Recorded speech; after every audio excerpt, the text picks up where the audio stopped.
আল্লাহ রাব্বুল আলামিন ডাক দিয়ে বলে, ওরে সন্তান,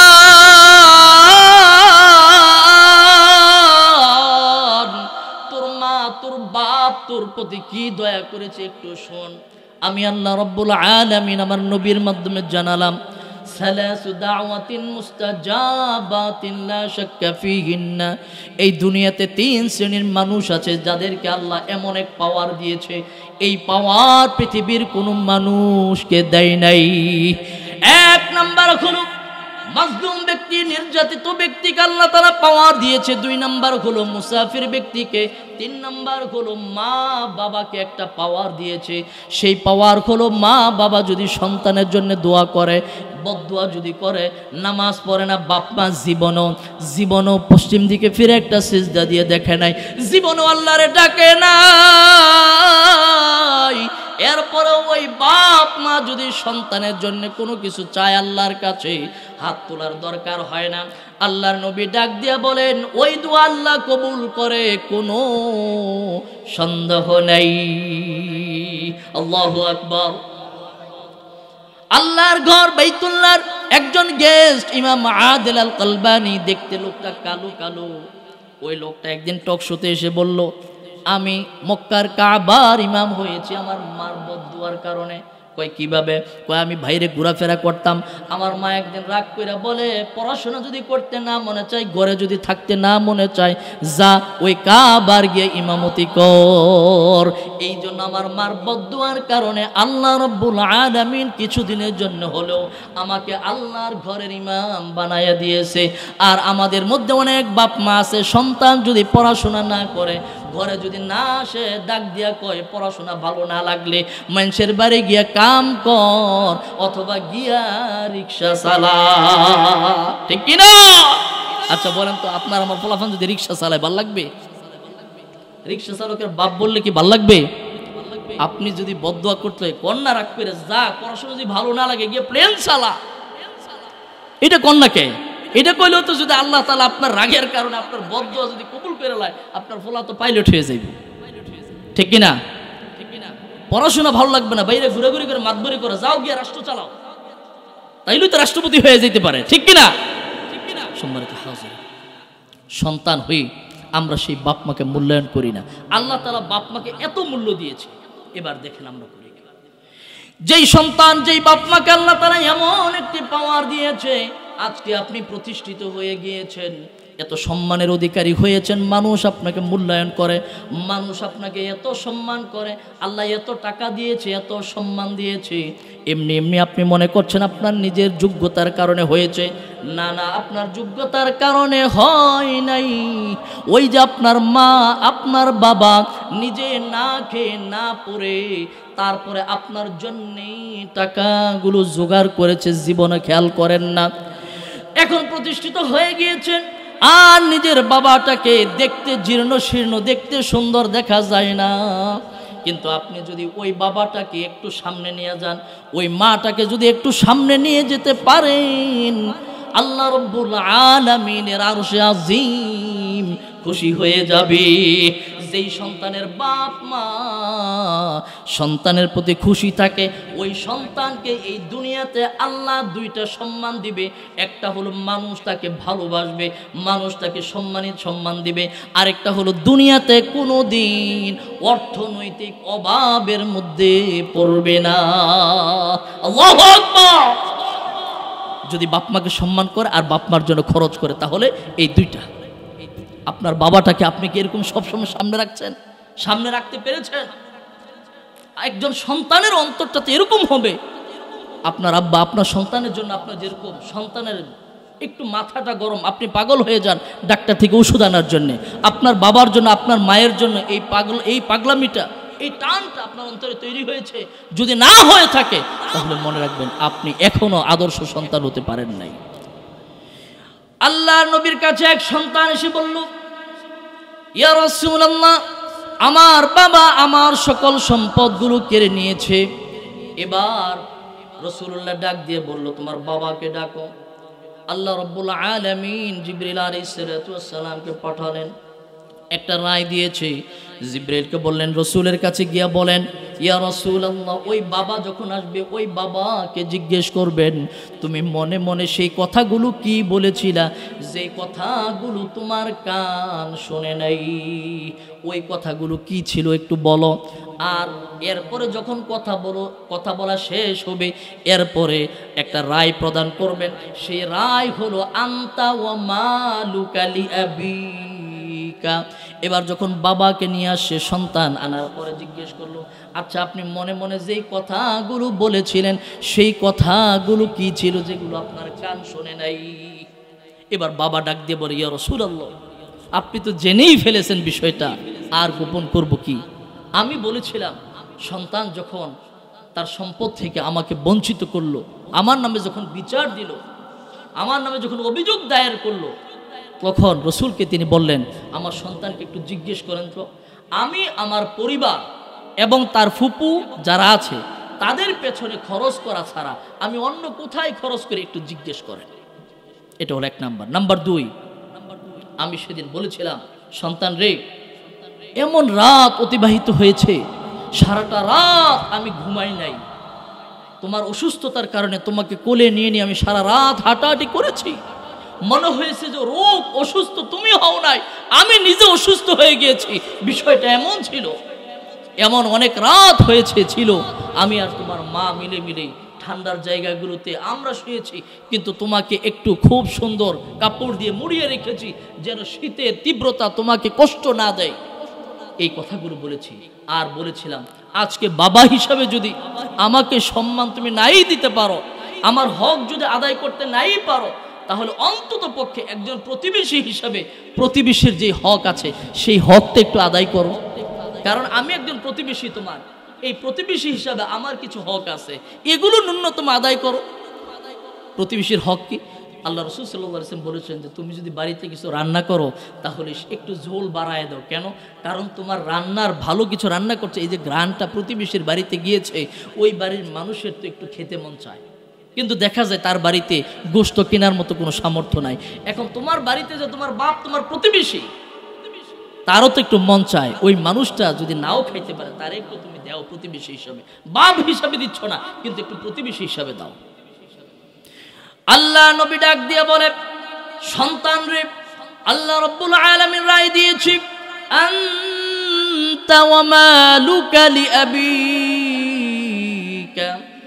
আজ থেকে তুমি এবং তোমার যত উপার্জনকৃত সম্পদ আছে এই সব কিছুর মালিক তোমার আব্বা জান হয়ে যাবে। তার যখন মন চাবে তখন সব কিছু সে খরচ করতে পারবে। মনে রাখবেন, আপনি যত ইবাদত করেন, আপনার বাবা আর মা যদি খুশি না থাকে তাহলে মনে রাখবেন আল্লাহর আরশ খুশি হবে না। মা বাবাকে খুশি করা দরকার আছে না নাই? এখন থেকে খুশি রাখার দরকার আছে না নাই? তাদের প্রয়োজনে তাদের পাশে থাকার দরকার আছে না নাই? যদি পাশে থাকতে পারেন কপাল খুলে যাবে, যদি পাশে থাকতে না পারেন এমন পোড়া কপালের অধিকারী হবেন, আপনার থেকে অসম্মানী এই দুনিয়াতে কেউ থাকবে না। সম্মানিত হাজিরিন, তা রাসূলুল্লাহ সাল্লাল্লাহু আলাইহি সাল্লামের আদর্শের কথা বলছিলাম। একটা বললাম ওয়াদা ঠিক রাখা, আপনি যদি আদর্শ সৈনিক হতে পারেন। নাম্বার 2, মা বাবার সাথে ভালো আচরণ করা। কার আদর্শ? কার আদর্শ? রাসূলুল্লাহর আদর্শ। এবার আসেন, বাড়িতে মেহমান যখন আসে তখন মনটা বেজার হয়ে যায়, ঠিক কিনা? কথা কন। বাড়িতে মেহমান যখন আসে মনটা খুশি হয় না, বেজার হয়ে যায়। আহারে খাওনের লেগাইয়া ফুটছে, কত কথা, এমন আচরণ করে যে ওই মেহমান সেদিন তওবা করে যায় যে জীবনে যদি বাচ্চা থাকে আর জীবনে তোর বাড়ি আমি তো আমই না, আমার ফলাফান যেগুলো আছে একটা রইতে দিব না। এরকম আপনারা বিভিন্ন বাড়িতে গিয়ে বলেন না? কথা কন নাকি? বলেন কি বলেন? এটা বলেন। আপনাদের বাড়িতে এসে কে কি বলে না বলে ওইটা জিজ্ঞেস করি নাই, আমি জিজ্ঞেস করছি যে আপনারা বিভিন্ন বাড়িতে যখন যান তখন বলেন কিনা আপনারা? ইচ্ছাই হোক অনিচ্ছাই হোক মনে মনে আমরা বলি। কেন বলি? ওই বাড়ির মানুষের আচরণের কারণে। কিন্তু রাসূলুল্লাহ সাল্লাল্লাহু আলাইহি ওয়াসাল্লাম কি বলেছে জানেন? কি বলেছে রাসূল জানেন? ঈমান এনেছেন, পরিপূর্ণ ঈমানদার হয়ে যদি আল্লাহর সামনে দাঁড়াতে চান, এবার রাসূল বলেন, মান কানা ইউমিনু বিল্লাহি ওয়াল ইয়াউমিল আখির ফালইউকরিম যায়ফাহু। ও আল্লাহর বান্দারা, তুমি যদি পরিপূর্ণ ঈমানদার হয়ে আল্লাহর সামনে দাঁড়াতে চাও আর রাসূলুল্লাহর সাথে প্রথম চান্সেই একসাথে জান্নাতে যেতে চাও, তাহলে ফালইউকরিম যায়ফাহু, তোমার বাড়িতে যে মেহমান আসবে সেই মেহমানকে সর্বোচ্চ সম্মান করো। কে বলেছে এটা? আল্লাহর কথা, রাসূল বলেছেন। আল্লাহ নবী বসে আছেন, একজন মানুষ হঠাৎ চলে আসলো, এসে রাসূলকে বলল, ইয়া রাসূলুল্লাহ, আমাকে কিছু খাবার দিন। আল্লাহ নবী ডাক দিয়ে বলে, একটু বসো, আমি আসছি। এবার রাসূলুল্লাহ বাড়িতে চলে গেলেন, এক এক করে প্রত্যেকটা স্ত্রীর ঘরে ঘুরে আসলেন। কোনো ঘরের মধ্যে খাবার নাই, কারণ রাত্রিবেলায়, এই যে রাত্রে এখন যদি আপনাদের বাড়িতে গিয়ে আমি ঘুরি, অনেকের বাড়ি পাওয়া যাবে পাতিলটা একেবারেই খালি হয়ে গেছে, ঠিক কিনা? কারণ বাসি খাবার খাওয়ার অনেকের অভ্যাস নেই। আবার কেউ আছে যে সামান্য রান্না হয় অভাবে, তো সে তো পরের দিন থাকবেই না, এটাই স্বাভাবিক। রাসূল সাল্লাল্লাহু আলাইহি ওয়াসাল্লাম কোনো স্ত্রীর ঘরে কিছুই পান নাই। এসে সাহাবীদেরকে বলছে, তোমাদের মধ্যে কেউ আসো যে এই মেহমানটাকে একটু নিয়ে সম্মান করবা, মেহমানদারি করবা? এক আনসারী সাহাবী ডাক দিয়ে বলল, ইয়া রাসূলুল্লাহ, আমি রাজি আছি, তারে নিতে চাই। ঠিক আছে, তাহলে নিয়ে যাও, গিয়ে মেহমানদারি করো। এবার এই মেহমানকে বাড়ি নিয়ে গেছে, যাওয়ার পর গিয়ে বিবিরে ডাক দিয়ে বলে, বিবি রে, একটা মেহমান নিয়ে আসি, রাসূল সাল্লাল্লাহু আলাইহি সাল্লামের মেহমান, তো একটু খাবার দাবারের ব্যবস্থা করো। মেহমানকে পানি দেওয়া হলো, ঘরের মধ্যে তিনি হাত মুখ ধুয়ে ঘরে বসছেন। বিবি স্বামীকে ডাক দিয়ে বলে, স্বামী একটু এদিকে আসেন। কই কি? কই আপনি যে মেহমান নিয়ে আসছেন, একটু খোঁজ খবর নেবেন না? কই কি খোঁজ খবর নিতাম? কই বাড়িতে খাবার আছে কি নাই এগুলো খোঁজ না নিয়ে আপনি মেহমান নিয়ে আসছেন? কই কেন, কি হয়েছে? কই আমাদের যে ছোট্ট সন্তান আছে, আমাদের তো কোনো খাবার নাই ঘরের মধ্যে, আমরা যে রাত্রে খাবো এই পরিমাণ কোনো খাবার নাই, কিন্তু আমার যে ছোট্ট সন্তানটা আছে ওর একটু খাবার ছিল, এইটা শুধু আছে। এখন বলেন তো, ছোট্ট মানুষের খাবার কতটুকু থাকে? কতটুকু থাকে? আপনার পেটের কোনা ভরবো? জিহ্বাই তো লাগবে না। এবার ওই সাহাবী ডাক দিয়ে বলে, বিবি, যেহেতু মেহমান আসছে, আমরা যদি নবীর সাথে প্রথম চান্সেই নবীর একনিষ্ঠ কর্মী হয়ে জান্নাতে যাইতে চাই, তাহলে আমাদের কিন্তু পরীক্ষা দিতে হবে, আমাদের কিন্তু সে আদর্শ লালন করতে হবে। কি কি করবো বলেন? ওই যেটা করবা সেটা হলো, মেহমানকে নবী বলছে ফালইউকরিম যায়ফাহু, তুমি সর্বোচ্চ সম্মান প্রদর্শন করো। তাহলে সম্মান কেমনে প্রদর্শন করব? এখন আমার সামর্থ্যের বাইরে গিয়ে তো আমি করবো না। আপনার মুরগি আনার টাকা নাই, তো আপনি মুরগি আনবেন কেমনে? আনবেন তো, মুরগি আনিয়ে আর খাওয়াইতে বলে নাই। আপনার যা আছে এটা দিয়ে আপনি আন্তরিকতা দিয়ে খাওয়ান, যেন মেহমানটা খুশি হয় যে না, এই বাড়িতে গিয়ে খুব সম্মান পেয়েছি। তো কি করতে হবে? ওই বাচ্চা যখন তার খাবারের টাইম হবে, রাত যখন 9টা বাজবে, তখন খাবারের টাইম হওয়ার আগেই, কান্না শুরু করার আগে এরা ঘুম পাড়ায় দিবা। তাইলে তো খাওয়ানোর কথা বাচ্চার মনে থাকবে না, ঘুমাই যাবে এক ঘুমে সকাল। ঠিক আছে, করলাম। এরপরে এই বাচ্চার খাবারটাকে বিসমিল্লাহ বলে পাত্রে করে তুমি আমার সামনে দিবা। দিলে আমি খাবারটা নিয়ে যাব মেহমানের সামনে। যাওয়ার পর মেহমান যখন বেড়ে দিব খাবারটা, দেওয়ার পর মেহমান কি বলবে? বলবে না যে আপনিও একটু খান? দেন আমি যদি না খাই তাহলে মেহমান ইতস্ত করবে। যেমন আজকে আমি যে বাড়িতে খেলাম, এরকম আমরা বিভিন্ন মাহফিলে যাই, তখন আমারও মন চায় যে বাড়ির কর্তা যারা, আমাদের আব্দুল ওয়াদুদ ভাই বারবার বলছে যে খান নাকি আমার সাথে একটু। ওদুদ ভাই খান নাই, চিন্তা করছে আমি খাইলে যদি আবার হুজুরের কম পড়ে, কিন্তু আমি চিন্তা করতেছি ওদুদ ভাই যদি খেত তাহলে আমার একটু বেশি ভালো লাগতো। যাই হোক, শেষ পর্যন্ত জোর করে একটা দিয়েছিলাম, ওইটা খেয়েছে তিনি। তো এরকম মেহমান কষ্ট পায়। তিনি বিবিকে বললেন, যখন আমি খাবার নিয়ে বাড়া শুরু করব, পরিবেশন শুরু করব, তখন তো এই কুপি জাতীয়, যেরকম মোমবাতি জাতীয় এরকম তাদের ছিল। স্ত্রীকে বলছে, তুমি এই পাশ থেকে এই কুপিটা নিভাই দিবা। কি করবা? কুপিটা আলোটা নিভিয়ে দিবে, তাহলে অন্ধকার, কোনো আলো নাই। আমি মেহমানের সামনে কি করতেছি মেহমান টের পাবে? স্বামীর পরিকল্পনা অনুযায়ী, স্বামীর টার্গেট হলো আমি রাসূলুল্লাহর আদর্শটা লালন করব, ধারণ করব, বাস্তবায়ন করব। আর এই বাস্তবায়ন করার জন্য যা করা লাগে, যত কৌশল অবলম্বন করা লাগে তাই করব। কেন করব? কারণ হলো আমি রাসূলুল্লাহর একনিষ্ঠ কর্মী হিসেবে যদি নিজেকে প্রমাণিত না করতে পারি, সামনে যখন নমিনেশন দেওয়ার সময় আসবে আমি কিন্তু ওই কাতারের মধ্যেই থাকবো না। আমার নেতা আমার দিকে চোখ তুলেই তাকাবে না, ঠিক কিনা? এই জন্য দেখবেন নেতাকে খুশি করার জন্য, নমিনেশন পাওয়ার জন্য নেতা যদি বলে ওরে যাইয়া পিটা, ওর বাড়ি দখল কর, ওর জায়গা দখল কর, আমাকে এত টাকা দিবি, এরা বেবি স্ট্যান্ড থেকে, টেম্পো স্ট্যান্ড থেকে, সিএনজি স্ট্যান্ড থেকে মানুষের গরিবের রক্ত শোষণ করে তুমি কিভাবে আনবা আমি সেটা জানি না, কিন্তু আমার মাসে মাসে এত দিতে হবে, না দিতে পারলে সামনে যখন নমিনেশন নিতে আসবা ওই পেপার দেওয়ার তালিকার মধ্যে তোর নামটাই আমি তুলব না। শুধুমাত্র পেপার, ওই নমিনেশন পেপার পাওয়ার জন্যে আগে থেকে আল্লাহর কিছু গোলাম আছে, এই সামান্য কিছু পাওয়ার জন্যে এক এক করে পরীক্ষা দিতে থাকে। যখন পরীক্ষা দিতে থাকে নেতায় যদি ডাক দিয়া বলে অপকর্ম কর, অন্যায় কর, মানুষগুলো দুনিয়াবি স্বার্থ পাওয়ার জন্যে এই অপকর্ম করতেও দ্বিধা করে না। এবার রাসূলুল্লাহর ওই আনসারী সাহাবী তিনি বললেন, বিবিরে যেহেতু রাসূলুল্লাহর আদর্শ কর্মী হয়ে একসাথে জান্নাতে যাওয়া লাগবে, সেই জন্য আমাকে পরীক্ষা দিতে হবে। এবার পরীক্ষাটা কিভাবে দিব কৌশল অবলম্বন করলেন।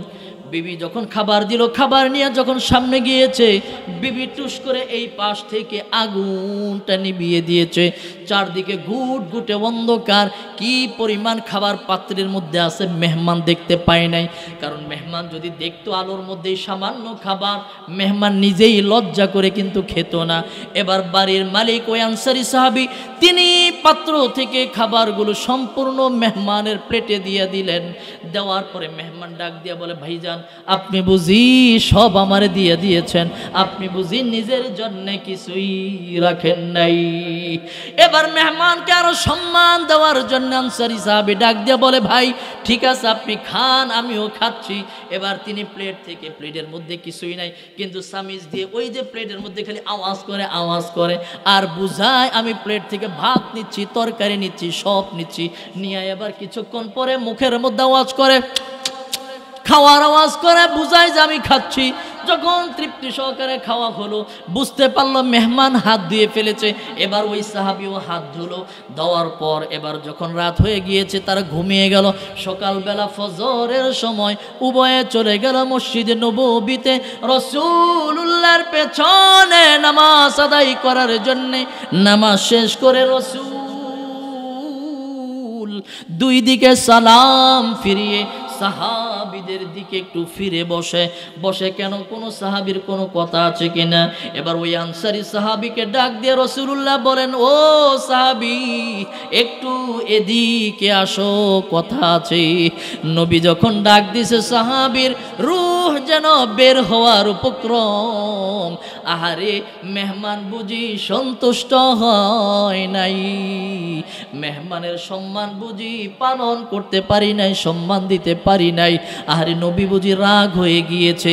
এবার রাসূলুল্লাহ ডাক দিয়ে বলে, সারা রাত কি করেছো তুমি আর তোমার স্ত্রী বলো। এমনি তো ডাক দেওয়ার পরে তার কলজার মধ্যে ফানি নাই, এখন যখন কইছে সারা রাত তুমি আর তোমার বউ কি করছো কও, এখন তো তার আরো টেম্পার, অবস্থা খারাপ। আহারে কি করছি, যে কাজগুলো করছে এটা তো কোনো মেহমানের সাথে যায় না, কথা কোন ঠিক কিনা? কোন মেহমানের সাথে যায়? যে খাবার দিছে ও তো জানে যে এটা তো ছোট বাচ্চার পেট ভরবে না, মেহমানের বড় মানুষের পেট কি ভরবে। তিনি আরো ভয় পেয়ে গেলেন। যখন রাসূল সাল্লাল্লাহু আলাইহি ওয়াসাল্লাম দেখলেন যে তিনি একবার ভীত সন্ত্রস্ত হয়ে গেছে, ঘামা শুরু করবে এরকম একটা ভাব, আল্লাহ নবী ডাক দিয়ে বলে, ও আনসারী সাহাবী মনে কষ্ট পেও না, তোমার জন্য সুসংবাদ আছে। রাত্রে তুমি আর তোমার বিবি কি করেছ, তোমার কর্মকাণ্ড, তোমাদের দুইজনের কর্মকাণ্ড দেখে আমি দেখি নাই, দুনিয়ার কোনো মানুষ দেখে নাই, আল্লাহ সব দেখেছে। আল্লাহ রব্বুল আলামিন ফেরেশতাদের নিয়ে তোমার কর্মকাণ্ড দেখে হাসাহাসি করেছে। সুবহানাল্লাহ। এবার সাহাবী একটু সাহস পাইছে, আল্লাহ আমার কাজ দেখে হাসছে, সাহাবী ফেরেশতাদেরকে নিয়ে তার মানে নিশ্চয়ই খুশির খবর। এবার তিনি একটু সাহস পেলেন, পেয়ে জিজ্ঞেস করলেন, ইয়া রাসূলুল্লাহ, কেন, কি হয়েছে? এবার আল্লাহ নবী সাল্লাল্লাহু আলাইহি সাল্লাম ডাক দিয়া বলে, আল্লাহ রাব্বুল আলামিন তোমার কর্মকাণ্ড, তোমাদের অভিনয় দেখা তিনি খুব খুশি হয়েছেন। খুশি হয়ে মুস্কি মুস্কি হাসছে। হাসার পরে শুধু হাসে নয়, তোমাদের প্রতি খুশি হয়ে আল্লাহ রাব্বুল আলামিন সূরাতুল হাসরের 9 নম্বর আয়াতে কারিমা আল্লাহ তাআলা নাযিল করেছে। আল্লাহু আকবার। আল্লাহ রাব্বুল আলামিন কোরআন কারীমের মধ্যে বলেন, ওয়াল্লাযীনা তাবাওয়াউদ দার ওয়াল ঈমান মিন ক্বাবলিহিম ইউহিব্বুনা মান হাজারা ইলাইহিম ولا يجدون في صدورهم حاجة مما أوتوا ويؤثرون على أنفسهم ولو كان بهم خصاصة আল্লাহর এমন কিছু পাগল আছে, আল্লাহ ডাক দিয়ে বলে আমার এমন কিছু পাগল আছে যেই পাগলগুলোর নিজেই হাজারো প্রয়োজন আছে, এরপরও নিজের উপর আরেকজনকে প্রাধান্য দিয়া চলে। এমন পাগলগুলো দুনিয়াতে কিয়ামত পর্যন্ত যত পাগল আসবে, এই পাগলগুলো আমি আল্লাহর জন্যে, আমি আল্লাহকে খুশি করার জন্যে, আমি নবী আমার নবীর কর্মী হওয়ার জন্যে এরকম পাগলামি যারা করবে, আমি আল্লাহ ওই সাহাবীর উপর যেমন খুশি হয়েছি, কিয়ামত পর্যন্ত আমার বান্দাগুলোর উপর আমি আল্লাহ খুশি হব। এবার বলেন, আপনার বাড়িতে তো অভাব, এটা তো আল্লাহর জানা আছে না নাই? জানা আছে না নাই? এখন বাড়িতে মেহমান আসার পর মৌমাছি চিনেন? মৌমাছি দেখছেন আপনারা? মৌমাছি, এই যে পরাগায়ন সিস্টেম, এই মৌমাছিকে আল্লাহ রাব্বুল আলামিন যদি দুনিয়া থেকে বিলুপ্ত করে দেয়, গোটা বিশ্বের ৭৫% শস্য, শাক সবজি, ফল মূল থেকে গোটা পৃথিবী বঞ্চিত হবে। এই একটা প্রাণী যদি আল্লাহ তাআলা উঠায় নেয়, কত পার্সেন্ট? ৭৫%। তার মানে যা পৃথিবীতে উৎপন্ন হয় তার 4 ভাগের 3 ভাগ থেকে মানুষ বঞ্চিত হবে, উৎপন্ন হবে না। আচ্ছা, আপনারা ভালো জানবেন, ধরেন কাকরোল গাছ লাগাইছেন, লাগানোর পর এই যে ফুল হয়, তো এই ফুল, পুরুষ ফুলগুলো মহিলা ফুলের সাথে একটা গোসা দেওয়া লাগে না? তা আপনারা যে গোসা দেন, কয়টার মধ্যে গোসা দিতে? আল্লাহ রাব্বুল আলামিন পৃথিবীতে 2টা সিস্টেমে পরাগায়ন পদ্ধতিটা চালু রেখেছে। এক নম্বর হলো বাতাসের মাধ্যমে। প্রবল বেগে যখন বাতাস আসে, তখন পুরুষ ফুলের যে রেণুগুলো আছে এগুলো উড়ে গিয়ে আল্লাহ রাব্বুল আলামিন এই বাতাসের সাহায্যে মহিলা ফুলের যে গর্ভ আছে, পেট আছে, সেখানে আল্লাহ তাআলা প্রবেশ করায়, আর এর মাধ্যমে পরাগায়ন সিস্টেম হয়, আর সেখান থেকে ফসল হয়। আল্লাহু আকবার। আরেকটা হলো মৌমাছির মাধ্যমে। মৌমাছি আল্লাহ তাআলা কোরআনের মধ্যে বলেছে, সুম্মা কুলি মিন কুল্লি সামারাত, মৌমাছি রে তুমি সারা জীবন বসবা হলো ফলমূলের মধ্যে, কোনো নাপাক জায়গায় বসা যাবে না। এই জন্য বাথরুমে মৌমাছি দেখবেন না, ময়লার মধ্যে মৌমাছি দেখবেন না, মৌমাছি দেখবেন ফুলের মধ্যে, ফলের মধ্যে। কথা কোন ঠিক কিনা? তো মৌমাছির পেটের মধ্যে আল্লাহ তাআলা চুম্বকের মতো একটা ম্যাটেরিয়ালস দিয়ে দিয়েছে, উপাদান দিয়ে দিয়েছে। এই মৌমাছির ভিতরে আল্লাহ রাব্বুল আলামিন যে আকর্ষণটা দিয়েছে, সে প্রথমে গিয়েই বসে পুরুষ ফুলের মধ্যে। যখন পুরুষ ফুলের মধ্যে সে বসে, তার পেটের মধ্যে এই পুরুষ ফুলের যত রেণু আছে সব চুম্বকের মতো ধরে। আচ্ছা বলেন তো, চুম্বক আপনি যদি প্লাস্টিকের মধ্যে রাখেন জীবনে ধরবে? আপনি যদি কাগজের মধ্যে রাখেন জীবনে ধরবে? কিন্তু যদি লোহার মধ্যে রাখেন একবার সাথে সাথে ধরবে। ঠিক এই মৌমাছি প্রজাপতি গিয়া যখন বসে ধরবে না, মৌমাছি যখন বসে ওর পেটটার ভিতরে রেণুতে ভরপুর হয়ে যায়, একবার চুম্বকের মতো ধরে। ধরার পরে এখান থেকে মধু খাইয়ে শেষ করে সে গিয়ে বসে নারী ফুলগুলোর মধ্যে। যখনই সেখানে বসে একটু একটু করে রেণু আল্লাহ রাব্বুল আলামিন তার থেকে ওই নারীগুলো টেনে নেয়। এইভাবে আল্লাহ রাব্বুল আলামিন তার গোলামদের জন্য, তার বান্দাগুলোর জন্য এই শস্য উৎপাদনের ব্যবস্থা এই মৌমাছির মাধ্যমে আল্লাহ করে দিয়েছে। চিৎকার দিয়ে বলেন আল্লাহু আকবার।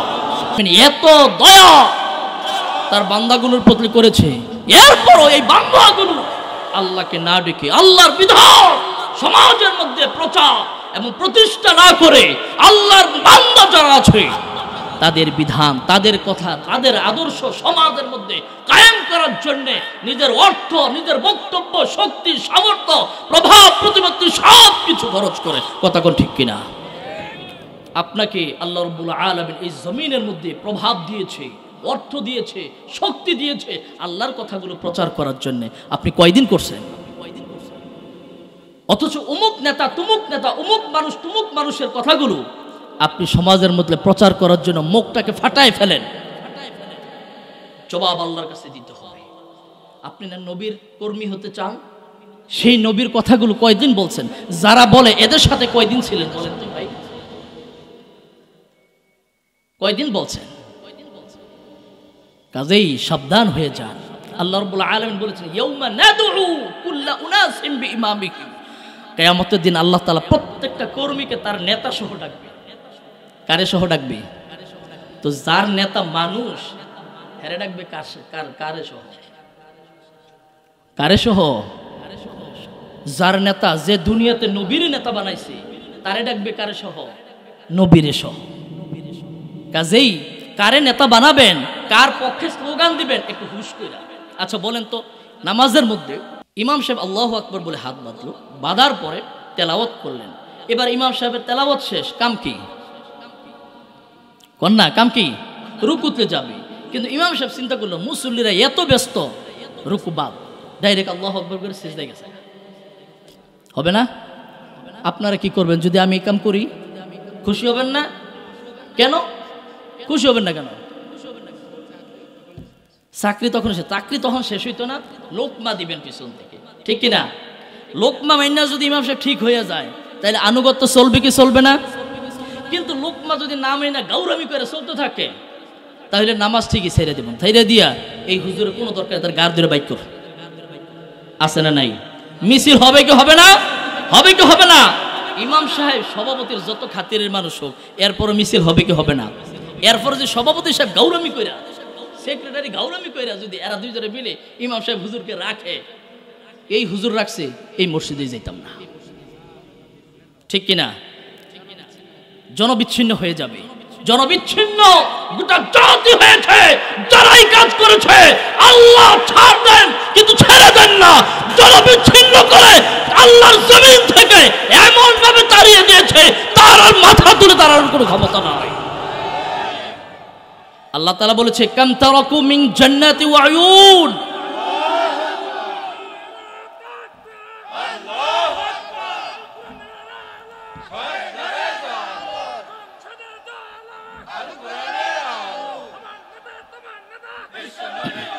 সম্মানিত হাজিরিন, দেখেন আল্লাহ রাব্বুল আলামিন স্বৈরাচার যখন পতন হয়, তার অবস্থাটা কি হয় আল্লাহ রাব্বুল আলামিন কোরআনের মধ্যে বলেছেন, কাম তারাকু মিন জান্নাতি ওয়া আয়ুন। একটু তাকায় দেখো তো স্বৈরাচারগুলোরে। তারা স্বৈরাচার হওয়ার আগে যখন তারা দায়িত্ব পেয়েছে, তখন স্বৈরাচার ছিল না, তখন ভালো মানুষ ছিল। দায়িত্ব পাওয়ার পরে স্বৈরাচার হয়েছে। কেন? আমি আল্লাহর কথা মানে নাই, শয়তানের কথা মানছে, এই জন্য স্বৈরাচার হয়েছে। আমি আল্লাহ বারবার সুযোগ দিয়েছি, কিন্তু এরপরও যখন স্বৈরাচারী মনোভাব তার দূর হয় নাই, আল্লাহ রাব্বুল আলামিন বলেন, আমি আল্লাহ ছাড় দিয়েছিলাম ভালো হওয়ার লেগে, কিন্তু যেহেতু ভালো হচ্ছে না, জ্বালায়া শেষ করে ফেলতেছে, মানুষ অতিষ্ঠ হয়ে যাচ্ছে, আমি আল্লাহ রাব্বুল আলামিন ছেড়ে দেই নাই। আমি আল্লাহ যখন ধরছি, কাম তারাকু মিন জান্নাতি ওয়া আয়ুন, এক একটা স্বৈরাচার হাজার হাজার বিঘা জায়গা মানুষ থেকে দখল করে রিসোর্ট বানাইছে। কথা কোন ঠিক কিনা? এমনও হয়েছে যে এই স্বৈরাচারদের জায়গা জমি একসাথে করে একটা উপজেলা ঘোষণা করা যাইত, এই পরিমাণ জায়গা জমি। আরে ভাই, তোমার জায়গা হলো মাত্র 3.5 হাত, তুমি এটা করবাটা কি? এবার আল্লাহ বলে, একটু তাকায়া দেখো, কাম তারাকু মিন জান্নাতি ওয়া আয়ুন। তারা কত বাগান, বাগ বাগিচা সব কিছু দেখো, যখন ফালাইছে কিচ্ছু নিয়ে যাইতে পারে না, সব ফালাই দিয়ে যাইছে, একেবারে সারিটা পর্যন্ত নিয়ে যাইতে পারে নাই। কাজেই একটু সতর্ক হও, সাবধান হও, এটা আল্লাহ তাআলা দৃষ্টান্ত রেখেছে। এবার ইমাম সাহেব যখন নাকি এই সভাপতি, তারা যদি মিলেও রাখে, কাজ হবে না, বিচ্ছিন্ন, জনবিচ্ছিন্ন হবে। কিন্তু ইমাম সাহেব যদি ঠিক হয়ে যায়, তাহলে আনুগত্য চলবে কি চলবে না? আনুগত্য চলবে কি চলবে না? আল্লাহ রাব্বুল আলামিন প্রতিদিন আল্লাহর গোলামগুলোকে 5 বার প্রতি মাসে 150 থেকে 155 বার প্রশিক্ষণ দিয়ে শিক্ষা দিচ্ছে। ও আমার গোলামেরা রে, আমি আল্লাহ রাব্বুল আলামিনের আনুগত্য কিভাবে করবা, কতটুকু করবা, কখন করবা, এই সিস্টেম আমি আল্লাহ তোমার প্রশিক্ষণ দিলাম। কিভাবে? আমি আল্লাহর প্রতিনিধিত্ব যারা করবে এই সমাজের মধ্যে মানুষকে আমি আল্লাহ দুইটা ভাগে ভাগ করছি। এক শ্রেণীর মানুষকে আমি সুপারভাইজার বানাইছি, আরেক শ্রেণীর মানুষকে আমি আল্লাহ এমপ্লয় বানাইছি। অর্থাৎ সুপারভাইজার তারা পরিচালনা করবে, নেতৃত্ব দিবে, অভিভাবকের দায়িত্ব পালন করবে। আরেক শ্রেণীর মানুষকে আমি আল্লাহ পরিচালিত করেছি, অধীন করে দিয়েছি। আল্লাহ তাআলা স্বামীরে পরিচালক বানাইছে, স্ত্রীরে অধীন করে দিছে, বাপরে পরিচালক বানাইছে, সন্তানদেরকে অধীন করে দিছে। কথা ঠিক কিনা? নেতাদেরকে পরিচালক বানিয়েছে, কর্মীদেরকে অধীন করে দিয়েছে। কথা ঠিক না বেঠিক? এবার আল্লাহ রাব্বুল আলামিন বলেন, বান্দা তোমাদের যাদেরকে আমি আল্লাহ পরিচালক বানাইছি, তোমাদের প্রতি নির্দেশ হলো আমি আল্লাহ রাব্বুল আলামিন যেই অর্ডারগুলো দিয়েছি, আমি আল্লাহর অর্ডার অনুযায়ী আমার বান্দাগুলোকে কমান্ড করবে। আমি আল্লাহর অর্ডার উপেক্ষা করে একটা কমান্ডও তুমি করতে পারবা না। এটা কার নির্দেশ? আল্লাহ।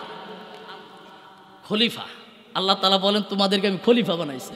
এখন খলিফায় যদি আপনি মাপ দিলেন 36 সাইড দিয়ে, খলিফায় যদি চিন্তা করে এটারে 40 দিয়ে দেয়, তাহলে 4 ইঞ্চি যে বাড়ায় দিল, আপনার তো লাভ হয়েছে। কাপড় বাড়ায় দিছে, লাভ হয়েছে। আপনি খুশি না? খুশি না? দেখতে তো ভালো হবে না, সেটা পরের বিষয়, কিন্তু কাপড়টা যে নিজ দিয়ে লম্বা বানাইছে, সেই বেড়ায় আপনার কবরস্থানে যাওয়ার ভাও করছে, অথবা পঙ্গু হসপিটাল। কারণ আপনি লম্বা জামা পরে যখন হাঁটবেন, পায়ের মধ্যে হোঁচট খাইয়া, যেমন এই যে আমার গায়ে যে গাউনটা দেখতেছে, এটা আমার বানানো না, এটা মিশর আল আজহার ইউনিভার্সিটি থেকে নেওয়া। কেন? তো এই মিশর, আমাদের দেশে যেরকম হাফেজ হইলে ফাগরি দেয়, বুরকা দেয় মেয়েদেরকে, মিশরে যখন কেউ কোন একটা সাবজেক্টে কোন একটা পড়াশোনা শেষ করে, তখন তাদেরকে এই সম্মাননা দেয়, এটা এবং একটা টুপি। তো এটা তো বানাইছে এরাদের মাপে, এমন লম্বা বানাইছে, এটা আমার নিচ থেকে আরও এই যে এইখানে কমপক্ষে 4 ইঞ্চি 6 ইঞ্চি লম্বা। তার মানে এটা পাড়া লেগে আমি কয়েকবার স্টেজে ওঠার সময় পড়ার ভাব হয়েছে। এই জন্য এটার বাস করে একটু সিলাইছি। তো এখন এই যে সে একটু লম্বা করে বানিয়েছে, এটা আমার উপকার করে নাই, বরং আমার ক্ষতি করছে। আমার কবরস্থান অথবা পঙ্গু হসপিটালে যাওয়ার ব্যবস্থা করছে। এখন কোনো খলিফাই যদি, অর্থাৎ আল্লাহ যাদেরকে নেতৃত্বের জায়গায় রেখেছে, সভাপতি বানাইছে, সেক্রেটারি বানাইছে, অথবা বাবা বানিয়েছে, অথবা স্বামী বানিয়েছে, অথবা মালিক বানিয়েছে, অথবা নেতা বানাইছে, এই বানানোর পর এরা যদি খলিফার ভূমিকায় না থেকে নিজে মাতাব্বরি করে আল্লাহর আইন তৈরি করে, নিজে একটা আইন তৈরি করে সেখানে মানুষের উপরে চাপায়া দেয়, তাহলে এটার নাম হলো শিরিক। এটার নাম কি? এটার নাম কি? শিরিক। এবার আল্লাহর গোলামগুলো যাদেরকে আল্লাহ তাআলা অধীন করে দিয়েছে, তাদের ব্যাপারে বক্তব্য হলো, ওয়ামা খলাকতুল জিন্না ওয়াল ইনসা ইল্লা লিয়াবুদুন। তোমরা ইবাদত করবে, তোমাদেরকে আল্লাহ এবং তার রাসূলের নির্দেশ অনুযায়ী, বিধান অনুযায়ী যতক্ষণ পর্যন্ত কমান্ড করবে ততক্ষণ আনুগত্য করবা। যখনই আল্লাহর লাইন থেকে সরে যাবে তখন লোকমা দিবা। লোকমা যদি মানে ঠিক হয়ে যায় তাহলে আনুগত্য চলতে থাকবে, কিন্তু লোকমা যদি না মানে তাহলে মসজিদের ইমামকে যেমনই ভাবে মসজিদের জায়গা থেকে, ইমামতি থেকে বের করে দাও। সমাজের ইমামগুলোর বিরুদ্ধে সংঘবদ্ধ হয়ে, ঐক্যবদ্ধ হয়ে তাদের বিরুদ্ধে মিছিল করো, মিটিং করো, তাদের বিরুদ্ধে স্মারকলিপি দাও। কথা বল ঠিক কিনা? এটা যদি আমরা করতে পারি, মসজিদের ইমামরা যেরকম সমাজের মধ্যে আলিফের মতন সোজা থাকে চাকরি হারানোর ভয়ে, তাহলে স্বৈরাচার যারা গেছে এরপরে যদি কেউ ওই পথে চলতে চায়, আর ছাত্রদের মতো যদি লোকমা দেওয়ার প্রতিবাদ করার এই অবস্থা যদি সচল থাকে, কন্টিনিউ চলতে থাকে, তাহলে ভবিষ্যতে এই স্বৈরাচারী মনোভাব কারো ভিতরে আসতে চাইলেও 14 বার চিন্তা করবে। কথা বলেন ঠিক না বেঠিক? তাহলে আমাদের সকলকে এই নামাজ থেকে এই শিক্ষাটা নেওয়া দরকার আছে না নাই? আছে না নাই? ইমাম সাহেব ভুল করবে, সাথে সাথে লোকমা, চুপ করে বসে থাকবে না। ইমামরে কেমন লোকমা দিই? এটা কি দেওয়া যায়? পরে যদি আমারে ধরে, আমারে ধরলেও দিব। সর্বশেষ আপনাকে যদি ধরে তাহলে কি হবে? এই ঘটনা একটা হাদিসের উদাহরণ দিয়ে আমার আলোচনা শেষ। রাসূলুল্লাহ সাল্লাল্লাহু আলাইহি সাল্লাম কাবা চত্বরে বসা। আবু জাহেল হইছে নেতা, ওর একটা চরিত্র হইল, ও যেটা ভালো লাগতো বাজারতে গিয়ে নিয়ে আইতো। মাতবর মানুষ না, কয় টাকা বাড়িতে নিয়ে যাইছে, অফিসে যোগাযোগ করিস দিয়ে দিব না। আমার পিএসএ কি নাম?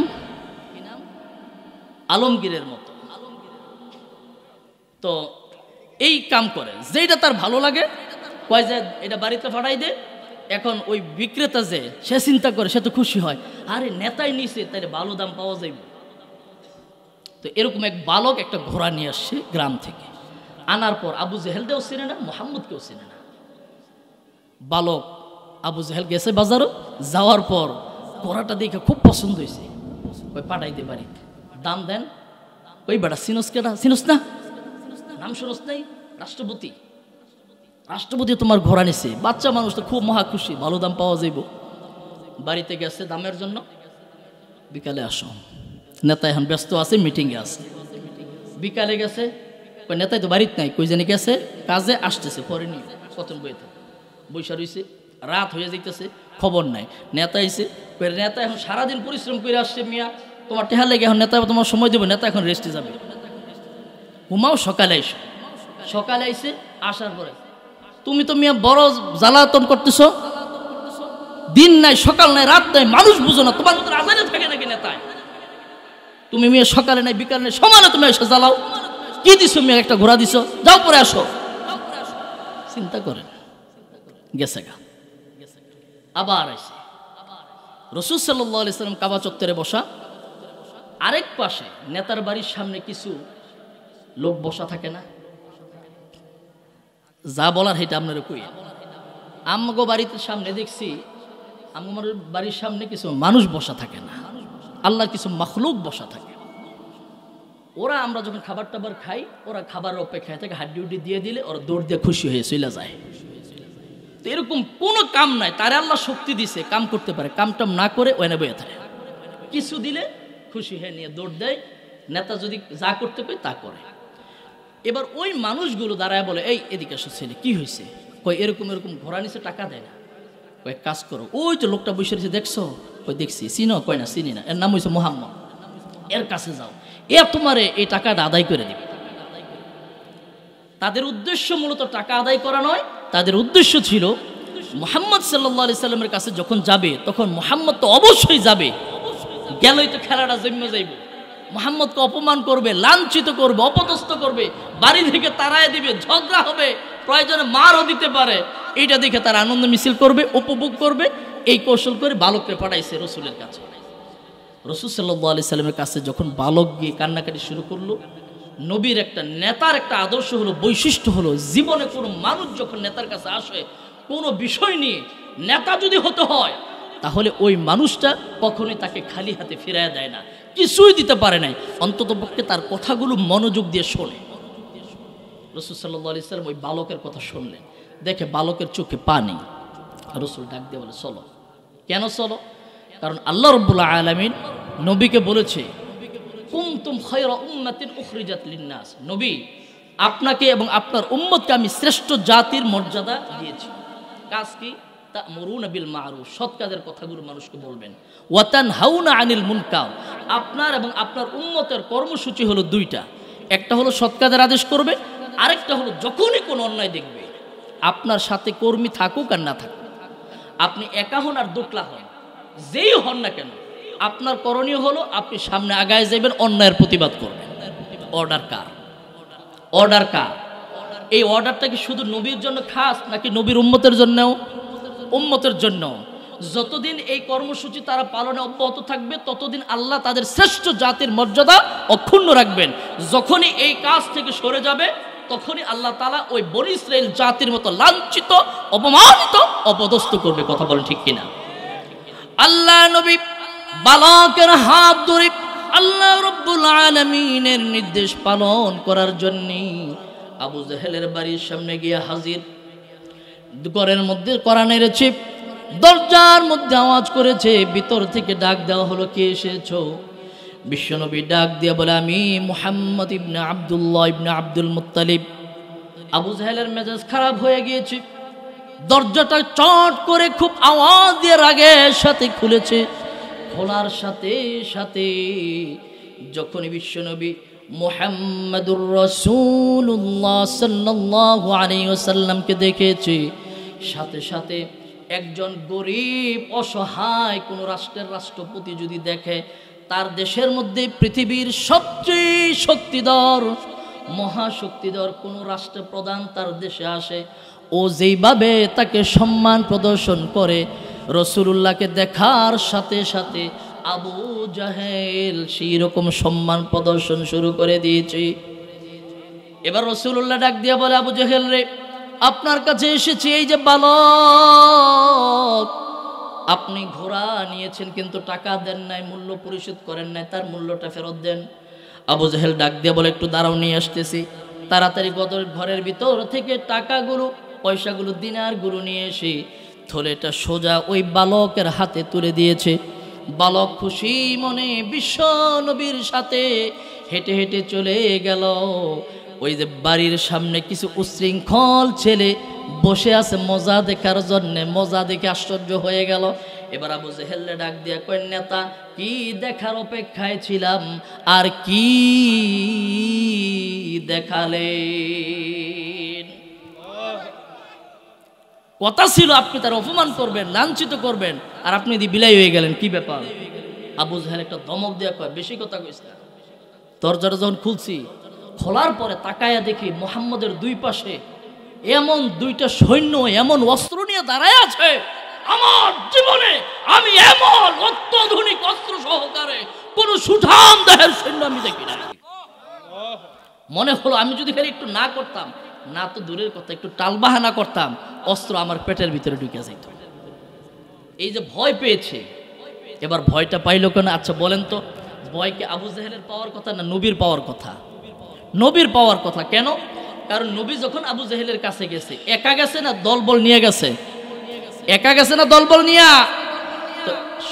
রাষ্ট্রের যারা ক্ষমতাধর তাদের কাছে একা একা যাবে, জীবন নিয়ে ফিরে আসতে পারবে? কথা কন নাকে? ফিরে আসার কোনো সম্ভাবনা ছিল গত 18 বছর? কিছুই ছিল না।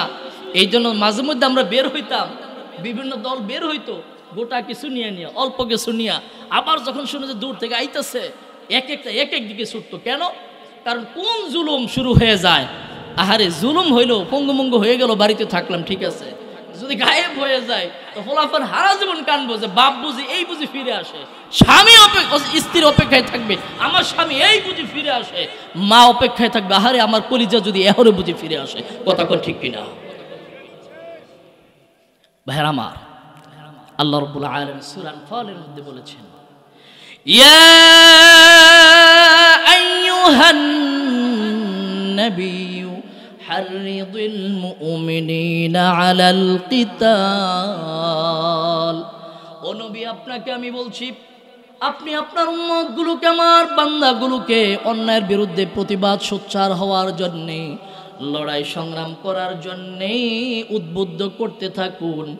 ইয়াকুম মিনকুম 20 সাবিরুন, তারা যদি সংখ্যায় মাত্র 20 জন হয়, আর যদি তাদের যেই ন্যায্য দাবি নিয়ে তারা মাঠে নেমেছে, এই দাবির উপর যদি তারা অটল থাকতে পারে, অবিচল থাকতে পারে, কামান গুলির ভয় না করে তারা যদি অবিচল থাকতে পারে, ইয়াগলিবু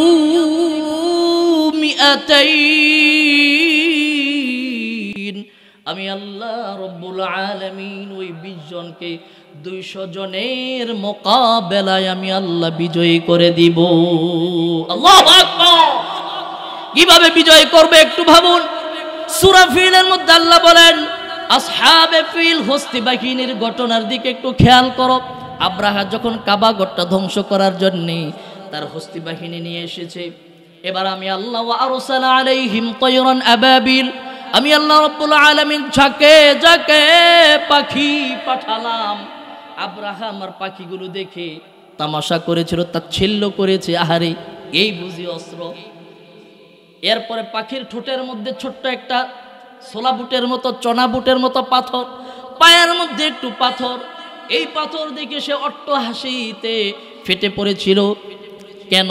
কারণ এই পাথর আমরা তো মনে করেছিলাম হয়তো গোলা দিয়ে মারবে, কামান দিয়ে মারবে, সেগুলো হয়তো কিছুটা আতঙ্কের ছিল, কিন্তু এই ছোট ছোট পাথর এগুলো তো আমাদের কাছে কিছুই না। ঠিক তদ্রুপ জালেমগুলো, আল্লাহ রাব্বুল আলামিন জালেমদেরকে ধ্বংস করার জন্য, তারা সংখ্যায় কম ছিল, কিন্তু জালেমরা অনেক বেশি ছিল। কিন্তু তারা সংখ্যায় কম থাকার পরেও যেহেতু তারা সত্যের দাবির উপর অটল ছিল, আর আল্লাহর ওয়াদা হলো আমি আল্লাহ 20 জন যদি হও তোমাদেরকে 200 জনের মোকাবেলায় বিজয়ী করব। আল্লাহ রাব্বুল আলামিন ছাত্রদের সংখ্যা কম হওয়ার পরেও আল্লাহ বিজয় দিয়ে দিয়েছে। শুধু তাই নয়, এই ছাত্রদেরকে দেখে আব্রাহার বাহিনীর মতো পাখিগুলো দেখে যখন তারা তাচ্ছিল্য করেছিল, জালেমগুলো স্বৈরাচারেরা এই ছাত্রদের ঝাঁকে ঝাঁকে পাখিগুলো দেখে দেখে তারাও অট্টহাসিতে ফেটে পড়েছিল। এই ছাত্রগুলো ওই পাখির মতো ছোট ছোট বোমা যখন মেরেছে, বোমাগুলো কি ওই যে ছোট্ট ছোট্ট কথা, ছোট্ট ছোট্ট কর্মসূচি, তাদের কর্মসূচি দেখে ওই জালেমগুলো তারা তামাশা করেছে, তাচ্ছিল্য করেছে। আহারে লং মার্চ দিবে, এইরকম লং মার্চ বহু দেখছি জীবনে, এরকম আন্দোলন জীবনে বহু দেখছি। আল্লাহ রাব্বুল আলামিন ওই যে পাখির মুখের মধ্যে ছোট্ট ছোট্ট এক একটা পাথরকে এক একটা অ্যাটম বোমার মতো শক্তিশালী করে আব্রাহার বাহিনীর গায়ের মধ্যে যখন পড়েছে, হাতির মাথার মধ্যে দেহের উপরে যখন পড়েছে, ওই হাতির পুরা দেহটা ছিন্ন বিচ্ছিন্ন হয়ে তার দেহের আরেক পাশ দিয়ে ছোট ছোট পাথরগুলো বেরিয়ে গিয়েছে। ঠিক তদ্রুপ ছাত্ররা যখন কর্মসূচি দিল, লং মার্চ 6 তারিখে নয়, লং মার্চ হবে আগামীকাল 5 তারিখে, তারাও তাচ্ছিল্য করেছিল। আল্লাহ রাব্বুল আলামিন এই ছোট্ট পাথরের মতো কর্মসূচিটাকে আল্লাহ তাআলা এমন অ্যাটম বোমায় পরিণত করলেন, গোটা জাতি সেই ধ্বংস চেয়ে চেয়ে দেখেছে। কথা বলেন ঠিক কিনা? এই জন্য যখনই কোনো অন্যায় হবে, অপরাধ সংগঠিত হবে, রাসূলুল্লাহর আদর্শ হলো নবীর যদি কর্মী হয়ে থাকেন, নবীর কর্মী যদি হতে চান, নবীর সাথে যদি একসাথে নবীকে নেতা মেনে ওই মিছিলে শামিল হয়ে যদি জান্নাতে প্রবেশ করতে চান, তাহলে নবী অন্যায় দেখার পর কে তার সাথে আছে না আছে সেইটা দেখে নাই, একা যেমন সেখানে গিয়ে দাঁড়িয়ে গিয়েছে আর আল্লাহ ফেরেশতা নাজিলের মাধ্যমে বিজয় দিয়েছে, ঠিক তদ্রুপ আপনিও যদি সেইভাবে দাঁড়িয়ে যেতে পারেন, আমরা যদি দাঁড়িয়ে যেতে পারি, আমার আল্লাহ আজও আছে, সাহায্য নি আমাদের পাশে দাঁড়ায়া যাবে। কথা বলেন ঠিক কিনা? এবার বলেন, নবীর আদর্শ মানার দরকার আছে না নাই? কারা কারা মানবেন না? সবাই মানবেন? তাহলে দেখা যাবে আজকের পর থেকে, এই মুহূর্ত থেকে আমরা রাসূলুল্লাহর একনিষ্ঠ কর্মী নিজেকে প্রমাণিত করার চেষ্টা করব ইনশাআল্লাহ। আল্লাহ তাআলা যেটা বলেছে যে নবী উম্মি, নিরক্ষর, আক্ষরিক জ্ঞান নাই, এইখানে কি লেখা আছে এটা নবী পড়তে পারতেন না। হুদায়বিয়ার সন্ধি যখন হলো, কাফেররা বলছে মুহাম্মদ নামের সাথে রাসূলুল্লাহ থাকা যাবে না। এখন তিনি জানেন না যে কোথায় রাসূলুল্লাহ লেখা আছে। আলীকে বলছে আলী কাটো, আলী বলছে আমি পারতাম না কাটতাম, এই কাম আমি করতে পারতাম না, আমার দেখায় দাও। আলী রাদিয়াল্লাহু তাআলা দেখিয়ে দিয়েছে যে ইয়া রাসূলুল্লাহ এটা।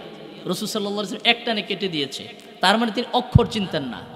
কিন্তু পৃথিবীর মধ্যে রাসূলুল্লাহর থেকে শ্রেষ্ঠ জ্ঞানী এই পৃথিবীতে আর কেউ আছে? এখন যদি কোনো মানুষ বলে যে নবী মূর্খ, তাহলে বুঝতে হবে ওই মানুষটা বুঝতে ভুল করেছে, ওই মানুষটা বুঝতে ভুল করেছে। এবার আমি বলি নবী কিভাবে শিক্ষিত। নবীর কাছে জ্ঞান আসে ওহির মাধ্যমে। ওহিটা হলো একটা শিক্ষা ব্যবস্থার নাম।